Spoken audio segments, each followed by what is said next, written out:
Yeah, so we're going to be covering how to write chord progressions, um, mostly from the perspective of a bass player, but this is useful to any anybody who plays any instrument, basically. Yeah, so the premise is that specifically as a bass player, um, our job is as a support instrument. And so when we normally are practicing, if we don't have some sort of source material, and what do I mean by source material? I mean, like, do we have a drum track that we're working with? Do we have a melody that we're working with? Do we have a set of chord changes that we're working with? If we don't have those things to be practicing with and against, it's really difficult to know if our ideas are any good. If we are, for instance, implementing a concept of I want to use voice leading, or I want to use enclosure, or I'm trying to use a certain kind of groove, or if I have a specific set of skills or framework for the riffs that I'm writing, and I don't have that source material to work with, um, it's really hard to know if what you're doing is good. Okay. And so there's a lot of resources out there for um, backing tracks, right? You can get free drum backing tracks on YouTube. You can find even backing tracks that have melodies and chords and guitar parts, all these different sections. And that's great. That's really awesome to be working with. But then you're locked in to what that backing track is doing, right? You have to support the chords as they're written, okay? And so I want my students, or I want specifically bass players, but anybody, to feel empowered to come up with their own chord progressions. Why? So that they can put in their own taste, their own ideas, right? And even though as a bassist we're often supporting other people's ideas, we want to have experience before we step into that setting. So if I'm working with another musician and I've never played this genre, or there's other elements about this that are new for me, my confidence might not be there. My experience isn't there. So if we're accustomed to writing chord progressions and we can put in our own preference and our own taste and our own experience and our own logic, then when the time comes, it's not going to be so new. Okay? So I am going to get to the slideshow now, and we are going to start. So let me make sure that I can share. Boom. Okay. Also, just one more point.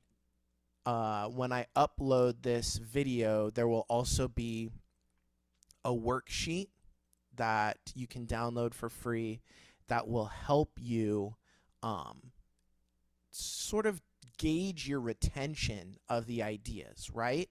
And so anyone who's a student with me, if you're looking at this and you're like, oh, question 7 I'm really struggling on, bring that in the lesson, right? Let me know that that's where we're struggling and we can work on that together. Or if you don't take lessons with me, that's fine. Just maybe that is giving you insight as to, okay, like here's what I need to study to get further along. So yeah, um perfect. Here's the goals and intention. Just like I've been saying, because the bass is a support instrument, it's really hard to write good ideas if you don't have something to write with or against or to, okay? And we want to take ownership of, we don't want to have to wait for someone else to give us the tools or their permission to grow. We want to be able to take our initiative and move forward, okay? So chord progressions. Some of this might be review. Some of it might be brand new. Okay, we're just going to start talking about it. The simplest chord progressions use diatonic chords of a single key. What does diatonic mean?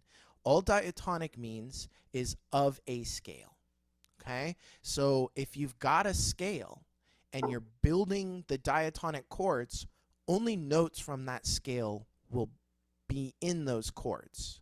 Okay, so if you've got C major as the scale, C, D, E, F, G, A, and B, you're not going to be working with any other notes. Okay, and so these 7 chords that can come from any scale are more or less going to be complementary with each other. And when I say complementary, what that means at this point is that they will sound good together, right? If you've ever tried to write your own chord progression, or you've maybe learned other people's chord progressions, you might find, hey, those 2 chords don't go well together, right? They're just not sounding good. So the simplest place to start is to pick a key, to know the notes of that key, to know the triads of that key, right? Your 1 chord in a major key will be major. Your 2 and 3 chord will be minor. Your 4 and 5 chord will be major. Your 6 chord will be minor. Your 7 chord will be diminished. Okay? In a minor scale, the 1 chord is minor. The 2 chord is diminished. The 3 chord is major. The 4 and 5 are minor. The 6 and 7 are major. You really want to have this as close to memorized as possible. Okay? Because moving forward, it's going to be really difficult if you don't have this written down or you don't have it memorized. So with an easy or a beginner or a simple chord progression, first thing you want to do is you want to pick a key, because that's going to let you know the notes you use, that's going to let you know the chords you use. Okay? Now we need to have a system or an approach to say, what order can chords go in that are going to sound good? And we can always do the stick 2 together and see what they sound like. There's nothing wrong with that, right? But this workshop is going to give you some tools that you can use to always find things that are going to sound, they'll never sound bad, and then you get to let your ear tell you if that's how you want to do it or not. Okay? So we have this concept of complementary chords and tension chords, and they're sort of extremes, right? So a complementary chord is defined by chords sharing notes. So if 2 chords share at least 1 note, they're complementary with each other. If the 2 chords share no notes, then they have tension with each other. Okay? Now this is a little bit of a simplistic, little bit of a binary way to explain it, but it's a good model to have. So when you're looking at a chord progression that you wrote, that someone else wrote, you can be evaluating it. Oh, okay. We have an F major chord going to a G major chord. Do those chords share any notes? Nope. No, they don't. Exactly, right? So they're going to build tension to each other. Okay? And now tension isn't bad. Tension isn't something we want to avoid. We just want to be mindful of when we're using it. We want to use it with intention. Okay? So what we can be aware of is knowing in every key how many complementary chords and how many tension chords do we have. So the 1 chord, the major 1 chord of a major scale, is going to share 2 notes always with the minor 3 and the minor 6. Okay? And so then, like, we have these questions, like, what is the intervallic distance between the 1 and the 3? Well, that's a major third. Okay? So these intervals are going to be really important. So we can look at this and we can say, okay, the major 1 shares this many notes with the 3 and the 6. shares one note with the 4 and the 5. It shares no notes with the 2 and the 7. That's important to know. It's also important to know the interval.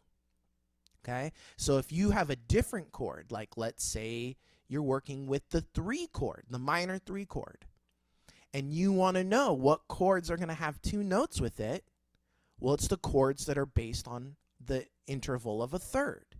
You want to know what chords are going to share 1 note with it, those are the ones based on the 4th. And then if you want to know the chords that share no notes with it, those are the ones that are separated by a second, either a half step or a whole step. Okay? So now, the more you do this, the more you go through these process, you're going to start to memorize it, but memorization will come after probably years of doing it, right? And you'll make mistakes. That's why writing your work down, like our old math teachers used to say, okay, like show your work so you can see, yeah, I didn't make any mistakes until this point. Oh, I made a mistake here. Let me double check my work. Okay. So knowing the chords, knowing the notes that they have in them, knowing the other chords that also have those notes, it's really important. Okay. All right. So what we have here is just a little bit of a further explanation of what I was just saying, that chords that are a third apart always share 2 notes. Chords that are a fourth or fifth away always share 1 note. Chords that are a whole step or half step don't share any notes. Okay? So this is all information, but the question becomes, and this is what we're going to work on today, now that I know this, how do I apply it to make interesting, enjoyable, creative chord progressions? Do I only want to find complementary chords? Do I only want to use tension chords? Well, it's a balance. It's a blend. Sometimes I'll talk with my students about like a movie, like Star Wars is a good example because of the narrative up and down. If in the first 15 minutes, Luke Skywalker finds out who his dad is, blows up the Death Star, saves his sister, and they're hanging out with the Ewoks, that's a really boring movie. There's emotional peaks and valleys, and we can think of complementary and tension chords as how we achieve those peaks and valleys. Okay? And of course, experimentation's a big part of it. So we're going to now move into some examples that we can listen to and start practicing breaking it down and understanding what's going on. So I've picked the key of C major, and I've picked a chord progression that might be familiar to some of you and it might not. The chord progression is a major 1 to a major 4 to a minor 6 to a minor 2 to a major 5 to a major 1 chord progression. Okay? It is a very common chord progression in the Western world.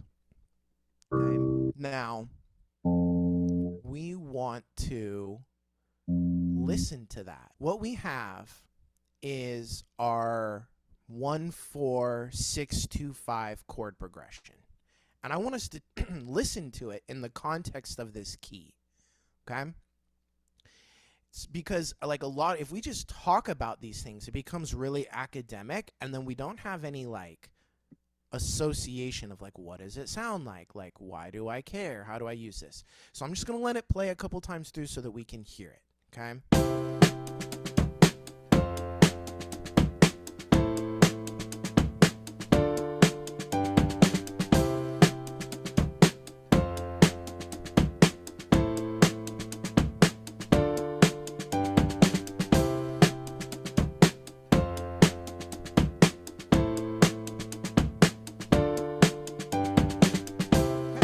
All right. So we can hear it. We can hear that it sounds like pleasant enough, right? Like none of the chords, we don't hear them and go like, oh my God, like that chord just doesn't belong, right? But it's kind of a little boring, especially the more we listen to it. The more it goes through, there's not a lot of personality there, okay? And this is because so far the chord progression exclusively is using complementary chords, okay? The more that we listen to this, the more it's going to become really predictable to our ear. And then over on the right, we can see the interval breakdown of each chord, right? We can see that C major to F major is the interval of a fourth. So we know that because it's a fourth away, they have one note in common. F major to A minor, it's the interval of a major third. So we know they have two notes in common. Okay, and we have this breakdown. And we know that we could take the time and write out all the notes of the chords and see, like, oh, okay, we have C, E, G, F, A, C. C is a common tone. That's a great practice. But if you know the interval and you know the patterns, you can very quickly determine they only share one note. Okay? So that's an important part of this. Now, most of the chords are moving by a fourth, so they have one note in common, and they're all complementary. And the lack of tension chords is making it kind of bland. Okay? So we're going to go through some examples that at this point are still diatonic, meaning we haven't added any flats, we haven't added any sharps, we're not using any notes that don't already belong in the key of C major. And we're going to listen to those and we're going to say, okay, like what's the impact of adding these notes? So our first example, we know that C, and we're not going to take any chords out, we're just adding in extra chords. So we have C major as our first chord, and we're going to F major. So F major is our target. We want our tension chords to build tension to the target. Okay? So we might look at C major and go, oh, I know that B diminished and D minor are tension chords to C. Let's use one of those. Well, the problem is that C isn't our target. We're leaving C and we're moving to F. So we want to make sure that the tension chord builds tension to where we're going, not where we've been. Okay? So that means we need to know what chords are tension chords to F major. And in this key, as we can see, those are E minor and G major. They share no notes. Okay? Now, then we made a decision that at this point is fairly arbitrary. We went with E minor. We could have gone with G major, but we went with E minor. And so now I want to listen. We're going to listen to what that example sounds like.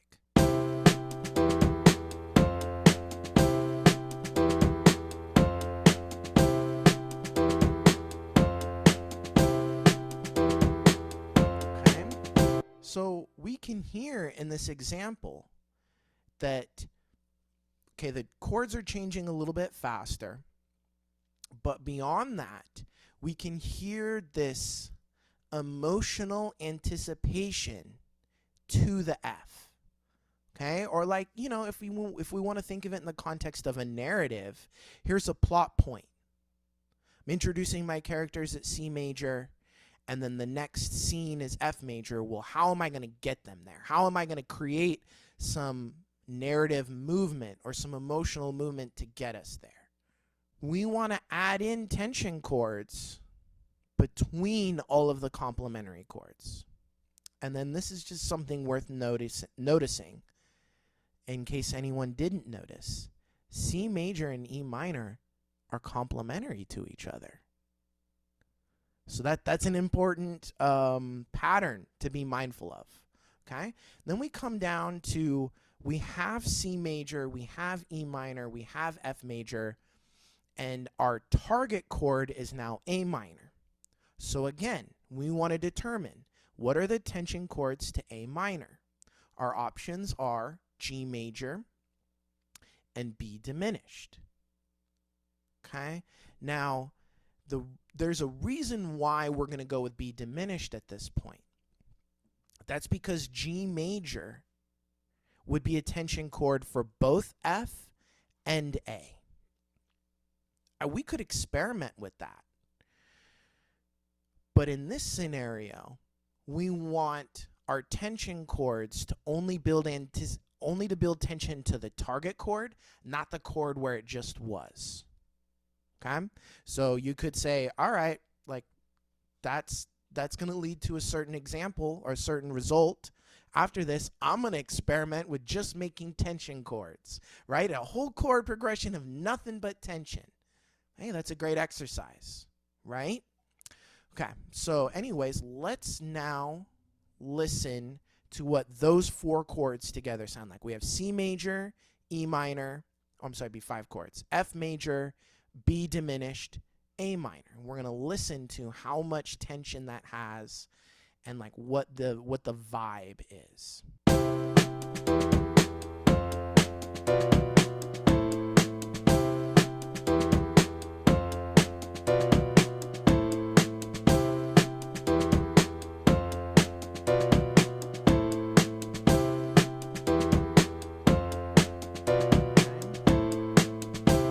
So now there's some interesting emotional pull going on in this chord progression.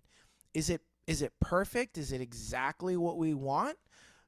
I mean, maybe not. My ear is responding to the F major to be diminished, and that's sounding like some tension to me, even though they share notes. I'm not sure those two chords really sound great together.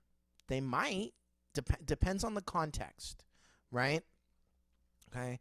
So then we go through and we end up adding in tension chords to the rest, right? So we've got C major, E minor, F major, B diminished, A minor. Our target chord is now D minor. Okay? So we want to know, what are the tension chords? Okay? And so the one we went with was C major. C major is complementary to A minor, but it's tension creating to D. Okay? And then what I'm going to do, just so that we can hear the whole thing in context, also look at, we put a tension chord between D minor and G major. Okay? So we need to know what the options are there. And then finally adding in another tension chord after G major that anticipates the C major. Okay, so let's listen to that. This is going to be a little bit more musical than like the cutoffs of the last ones, right? Now, if you've got spots that don't sound good to your ear, I want you to be mindful. I want you to be able to point it out. We'll talk about it in a second. But here's what this chord progression sounds like using all diatonic tensions added.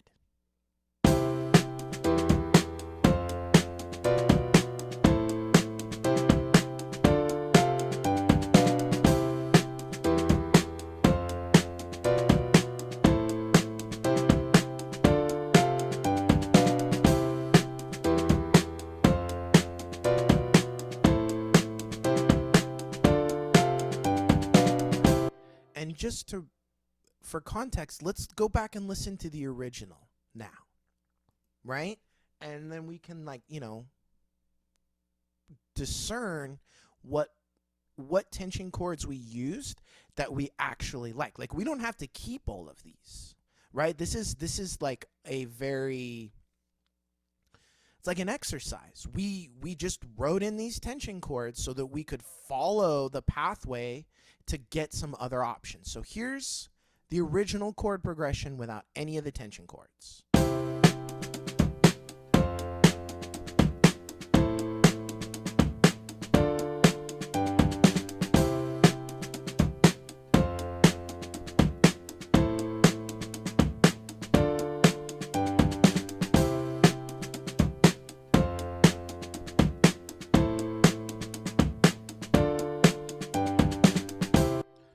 And then one last time with the tension chords. Here we go.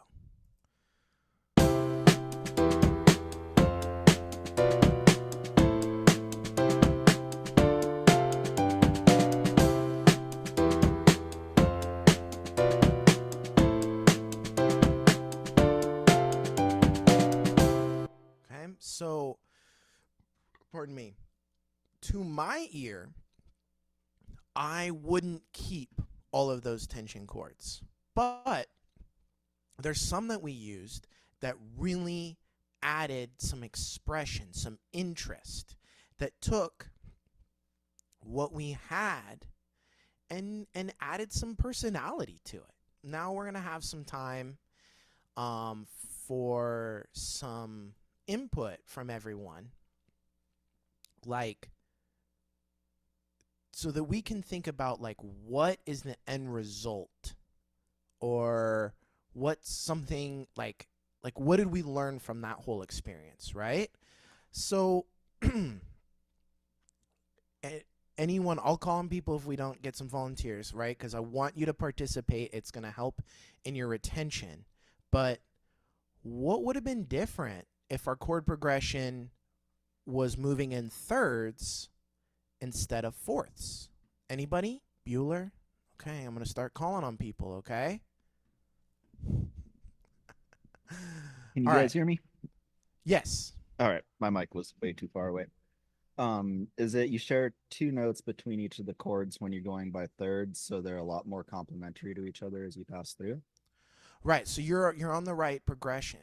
If we're moving in thirds, then we have a reduced number of tension chords, because, so like if we're going from F major to A minor, we wouldn't necessarily use G major, because G major is in a tension chord to where we're leaving and where we're going. But the way that you're thinking about it, the way that you're processing the knowledge of knowing how many notes they share in common, that's exactly how we want to think about it. Okay? So let's see. You know, this isn't necessarily something that anyone has to answer, but I want you all to think, could you, on your own, replicate the process and write a 1 4 6 2 5 1 chord progression in another key, like the process that we just went through together? Could you do that on your own in, say, the key of B flat major, or could you do that in the key of C minor, right? Like, go through, know the chord progression, and know the tension options that you have, and then experiment with them in there, right? So that's an important part of this. Another question um, to think about, right? And this might not be as relevant to Mark if he's still here, is like, okay, I've got this chord progression. Now, how do I actually like write a bass line to it? Right? That's kind of the whole point, right? Is like we want to put together these groups of chords so that now we can pick up our instrument and practice and reinforce the emotional movement or change between these chords. So that's something I want you to think about, right? Like, and if you aren't sure how that works, or if you don't know where to start, let's talk about that in our next lesson, right? Be like, okay, I see that these chords are sharing notes. Okay, like how do I reinforce the emotional movement between these chords? Okay, now here's a good question that kind of gets back to what Lorenzo was speaking on, which is, in the example where we went from F major to A minor, why did I decide? What was the stated reason that we didn't use G major between those chords? The stated reason was that it was between the two of them. Right. So Joe, in that example, is it building tension to chords on both sides, basically? Between what was it? The example was F and F major, A minor, Yes. and chords on either side. Are you saying would be E Like, minor or B diminished? Is that what you're saying? no, I'm gonna bring up a visual. The F and the A, and then we put the G in the middle. It creates tension to this chord, and it creates tension to this chord. Correct. But what you said something about putting it on either side of the F and the Either A. side of the G. Oh, yeah. Yeah. Yeah. No, again, sometimes nice to have a visual to go along with the the communication. So, yeah, exactly, right? Like, now again, that's not to say that we couldn't try it, but then we've got tension twice, right?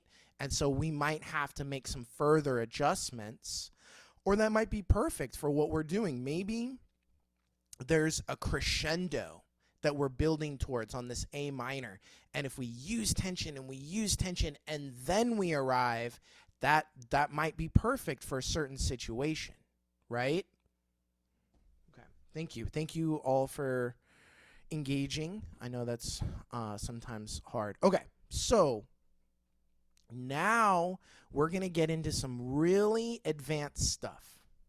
Okay? I'm really excited about this part. Creating further tension by using non-diatonic chords. I want to give us a framework for how to do that. Because I talk about that in lessons, like, oh, let's borrow a chord, or, oh, like, that's an option.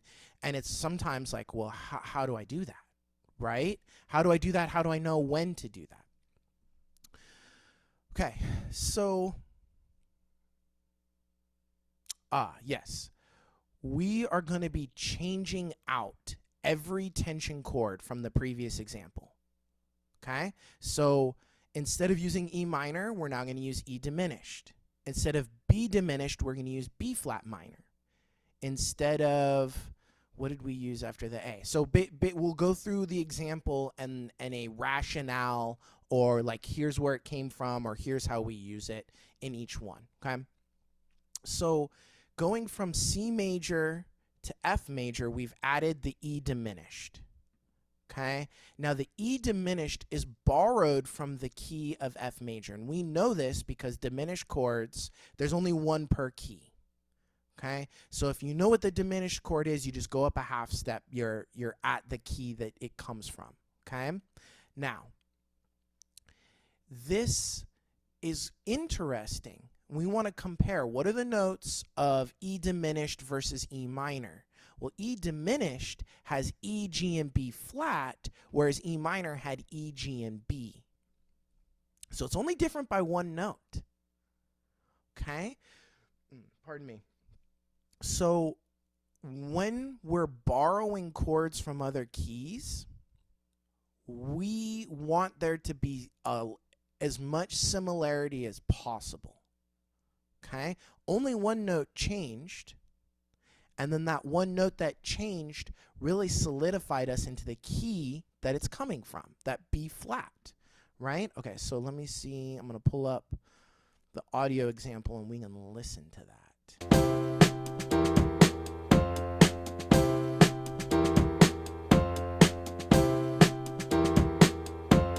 Okay, and I sometimes think of diminished chords, or at least I used to think of them as like really difficult to use unless my stated purpose was just to create a bunch of like horror movie vibes, right? But in this example, we can hear like it moves and it sounds really like, I mean, pretty might be the word I use, or classy. Like there's tension, but it flows really well, okay? And that again has to do with the fact that it's only one note off. And now, if we think about it, instead of F major being the 4, now we're treating F major like the 1. Okay? So we can anticipate major chords with a diminished chord that's a half step below. And it's going to be really interesting. Okay? So then we are going to now look at adding the B flat major to the A minor. So these are the 5 chords we have. We have C major, E diminished, F major, B flat major, and A minor. Again, the B flat major chord is coming from the key of F. Okay? And the notes of B flat major compared to B diminished are still really similar. We have B, D, and F, and B diminished, and we have B flat, D, and F, and B flat major. So there's only one note that's really changed. Okay? Now, in the previous example, when we did use the B diminished, that was the one that I liked the least. So let's consider what it sounds like with the B flat major. If that's any different, if it's any better. I mean, better is really subjective in this scenario, but we can go back and listen to both. So let me make sure that I have all the chords. Yeah, okay, here we go.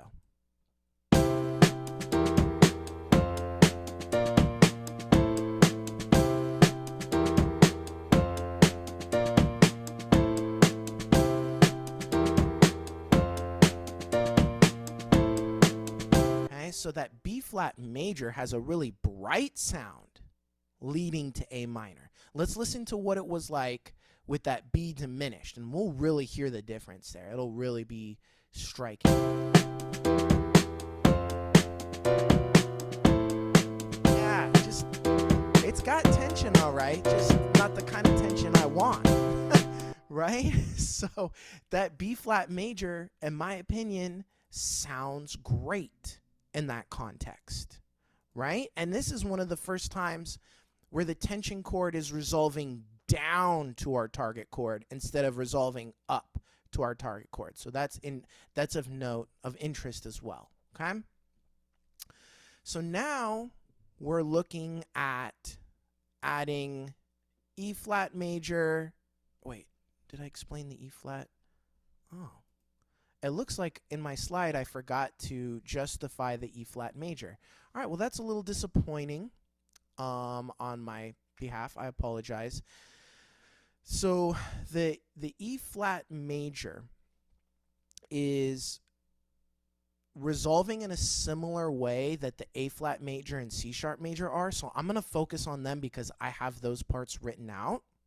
So the A flat major isn't coming from the key of F.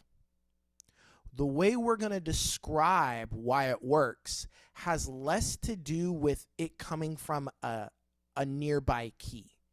And when we say nearby, what we mean are keys that have similar numbers of accidentals, right?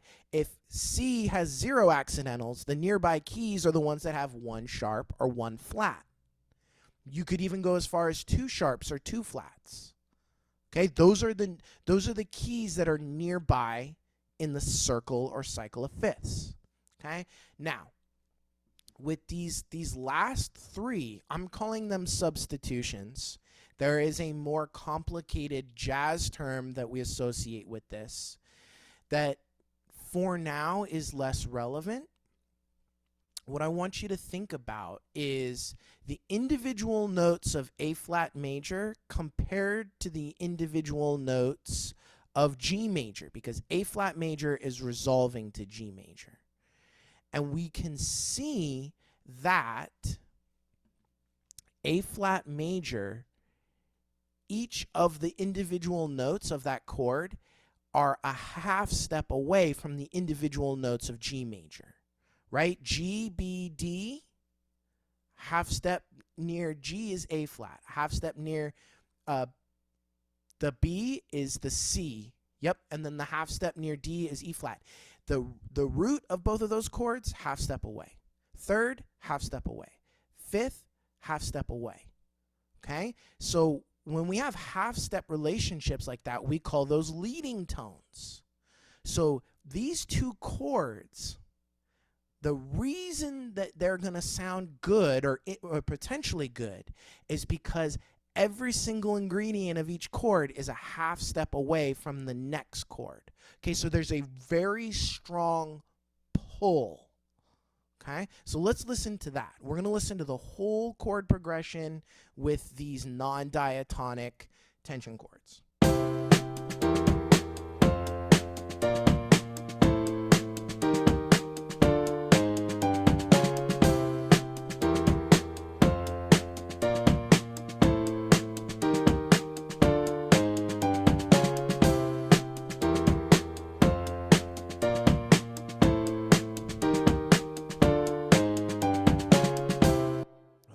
So these last 4 or 5 chords, we have all of this movement of half steps, and we can really hear the emotional pull to the next chord. But to find those, we had to really break outside of diatonic harmony entirely. So when you find a chord progression and you're like, I know these chords are not in the same key, instead of battling and trying to figure out, well, what key is it from? Think about the relationship of the notes of the one chord compared to the notes of the other chord. Are they a half step apart? Are they a whole step apart? Are they a minor third apart? Are they a major third apart?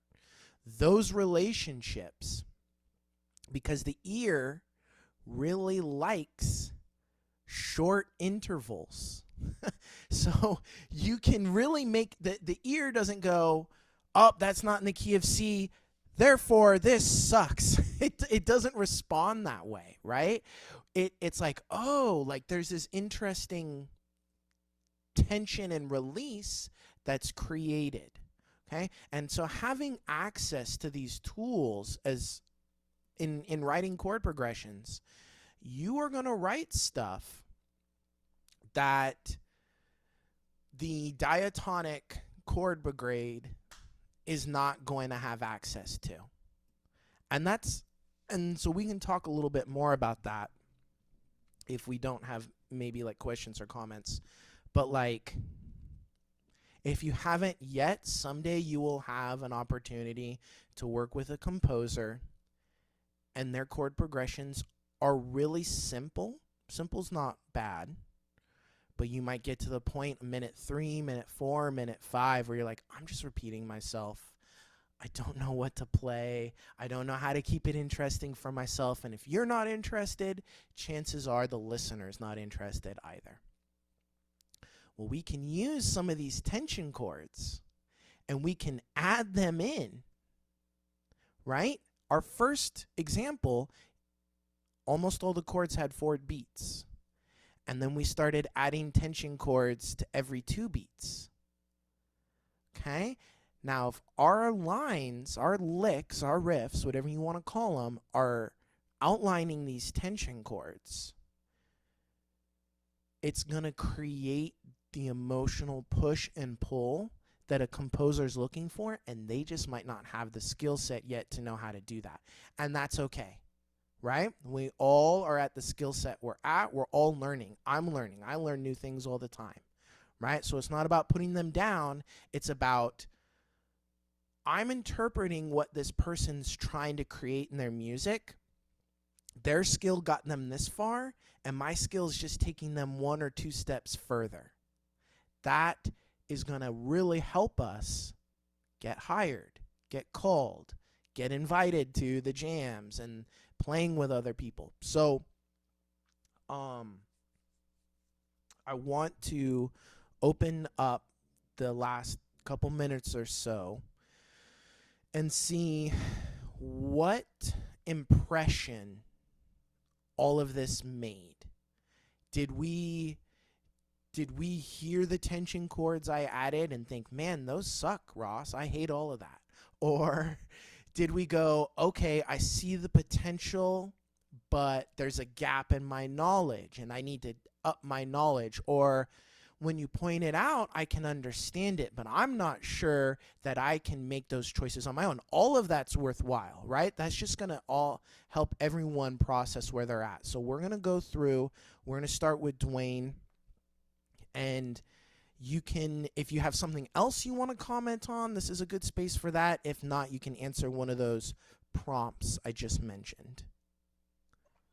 No, well, I'm probably the most novice, so yeah, there's a lot. I need to sit down and think about it. But I like the addition of the tension chords in the 2-5-1 turnaround. Yeah. But I liked it better out of the C major scale than I did the B flat. So you like the diatonic tension? Yeah, I like the diatonic tension better in that turnaround. Now that turnaround, not now. You know, now that's great awareness, Dwayne, because where you're going to get to a point where you're like, I can do all of this. Which one should I do? This is where you need to trust your ear. You need to say, this is the one that I like. This is the one that serves the function or the purpose that I, as a musician, am looking for. Right? We get to a point in music, and there aren't right answers. There's not a right answer. There's a list. And it's like, you got to do your due diligence and say, well, does this one work? Well, does this one work? Okay, this sounds okay. This sounds okay. This sounds okay. This sounds like garbage. Oh my God, here's the one. And that might be way down the list. Mm-hmm. And what we have to do is try them all. Be comfortable finding the diatonic tension. Be comfortable finding tension from borrowed chords. Be comfortable finding the substitutions that are half steps away so that you can get to the answer that you want to hear. So thank you for that. All right, Lorenzo, you're up. Okay. I got a couple questions here that I can Sure. off the top of my head. One, we were talking about putting these non-diatonic chords in between each of these chords, and the ones you chose were pretty much the ones that were a half step away for every one of those notes. Can you reverse engineer that? Like, hey, I'm going to the G major. I don't know that it's the A flat major that I want, but I know that A flat's a half step away from G, C is a half step away from D, and E flat is a half step away from B. I've now just made up a chord that we're going to fill in that space. Oh, and so you're doing it by the interval as opposed to identifying it by the chord value. Right. So you can do this at any chord that you hit. You just go an interval up and just all of those. Right. Up or down. Or down. And Yeah. then it becomes directional. Right? So you Why can would I put- choose up? Because that's the direction of the chord. Why would I choose down? Because that's the direction of the chord. Or you could do the opposite. You could like pull a switcheroo, like you're pulling the ear this way and then you go that way and you're like, oh wow, I just subverted expectation. Or in the way you brought it up was really interesting. I want to suggest another concept, right? You identified, here are the notes of our G major chord, and that A flat is a half step away from this G. The other thing you could do is you could say, hey, what are other chords that have this note in it? This doesn't have to be the root. This could be the fifth. This could be the third. This could be the seventh. This could be the ninth. This could be the 11th, right? And then find out all of those and try them and say, oh, wow, that led to such an interesting combination of chords that like I found because I understood the relationship, and then I just tried some stuff. Okay, so that makes sense. And then my next question, and this is the one that makes a little less sense to me, is we've now identified that we have chords, but our bass lines are usually single note. How do you determine, are you outlining the entire chord, kind of playing all three notes? You may not have the space to do that. Do you just play the root note there? Great question. So this is where voice leading. I came to this topic because of the voice leading, where I'm like, oh, you've got some cool chords, like songs that end up having staying value sometimes use chords in a really unpredictable non-diatonic way. And then we have the opportunity using voice leading to write bass lines that are really unique and are not just outlining the 1 and the 5 of the chord. And then it occurred to me, I was like, I don't know that my students are 100% empowered with the skill set and the tools and the framework to come up with these chord progressions on their own. They're waiting until the song they want to learn has that. Yeah. And that's a great way to do it. You'll find, none of them are in here currently, but a lot of the guitar students that I invited, they'll just copy chord for chord another song and then write their own stuff on it. And I'm like, hey, that's a pretty good way to do it.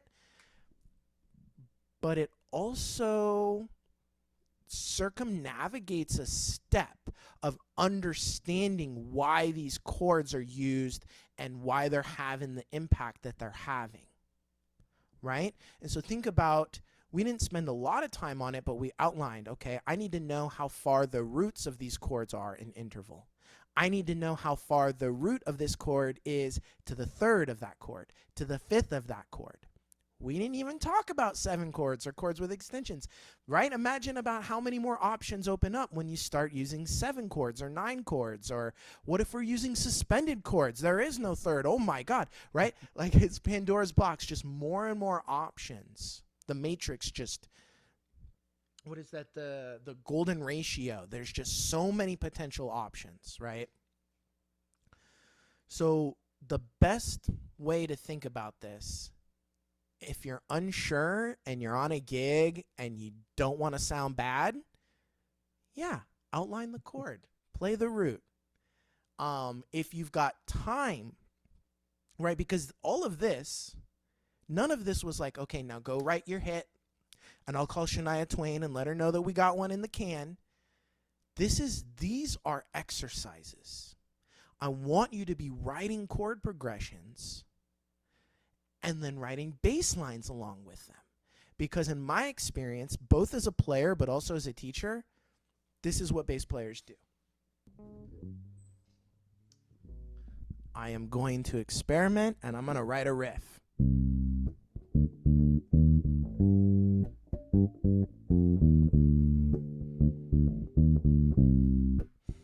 All right, guys, I wrote my song. It's really cool, right?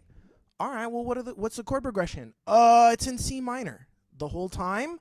Yeah. It's like, no, that's just the key you're in, right? Like you've got a riff, but how do I know if that even sounds good, right? Like, oh, I can hear that it's grooving, like it's pleasant sounding, but is it the right thing? Like you've done just the tip of the iceberg of the job of writing a riff. And then like, well, why is that working? Why did it sound cool when I went from the 5 down here? Like, well, what chords am I connecting? Well, and again, I can do that all day long, but then when I start working with other musicians, they're not going to learn the bass part note for note and then extrapolate their ideas from that. I've never, ever been in a situation where people did that. We do that. We learn their melody and then we figure it out. But if I can come in and say, hey, here's the chords, and then like even before they have the voicing they want or the groove they want, they're just playing these little triads and I'm playing. They're like, oh, wow, like it's already connecting. It's already gluing itself, right? So happens, it's part of the way we teach bass, which is we're only here to make other people look great. That's awesome. We have to be really skilled to make other people look great. And part of that skill is understanding how chord progressions go. You write a chord progression like this once a week. Pick a key, choose some complementary chords, put in some tension chords, challenge yourself. Use one diatonic, one neighboring, one substitution, and then you're challenging yourself to write a bass line. Is it going to be a hit?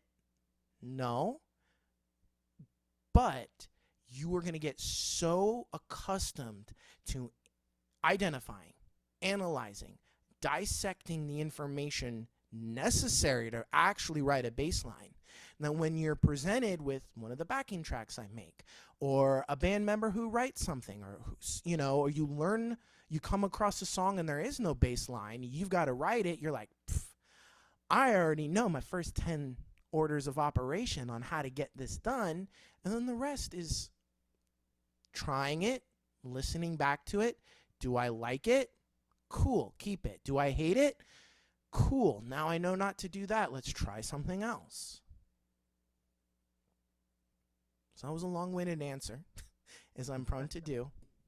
Did that in any way come close to answering your question? Yeah, I think so. Like, keep it simple when you need to, and as you get better at it, expand on it. It's not necessarily exactly what you're shooting for, but it's a place to start. Right. And this is how we get good at this, right? Like you could, okay, here's my favorite song from my favorite band. What chords are they using? Where are the complementary chords? Where are the tension chords? What is the bass player doing? Oh, I notice that the bass player here uses some chromaticism and ties these ideas together like this. Or, oh, they're using scalular movement, right? And that like, we're detectives, basically. We've got to look at what other people did and have a framework to identify what they did that we like, that we want to emulate. And then we go and we try it, and there'll be the growing edge of, can I do it? Then there'll be the growing edge of, do I even like it?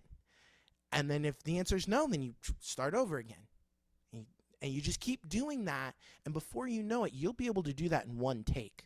You'll be playing with a group of musicians, and you'll go through 4 or 5 iterations, and you'll know the right one because people will look at you with like, ugh, that face of disgust. That's the best compliment a bass player can get. It's like, oh, they're grooving, oh, that's hitting, yeah. So, writing chord progressions, even if you don't want to be a songwriter, did we see how many effing steps it took? How many things we had to keep track of? The key I'm in, the chord I'm using, how far away is it from this? It's a lot. There's some of my students who are not ready to hear all these steps. There'd be smoke coming out their ears right now. And I appreciate you two. Well, Dwayne, I think you hung in there. I appreciate you two staying to the end, asking questions. There's going to be a worksheet. This worksheet isn't going to be anything you play on your bass. It's going to be going through and testing your retention on some of these skills. So we're not going to do it this upcoming week in lessons. But in November, I might be like, so how's that worksheet going? Like, let's look at question number 4. What answer did you get? Okay, how'd you get that answer? Okay, cool. Let's pull up the backing track. Let's see if we can write something to it. Was it helpful to be able to hear what these chords sounded like and not just hear like an explanation of what they were? Absolutely. Okay. Did anyone agree with me that that be diminished, even though it was technically right, just did not sound good? But the B flat major there sounded great, didn't it? And it was only different by 1 note. So the power of knowing the notes in your chord, the power of knowing what happens if I change this one, what chord does it become? It's great knowledge to have. All right. Thank you again, gentlemen. Any closing thoughts? Okay. All right. This will be up. Appreciate all the effort. Yeah. Thank you for being here. And I'm happy to do this. This video will be up on YouTube by the beginning of next week, and there'll be a link to the worksheet and go through it, see how much you can do. Okay. All right. Take it easy, gentlemen.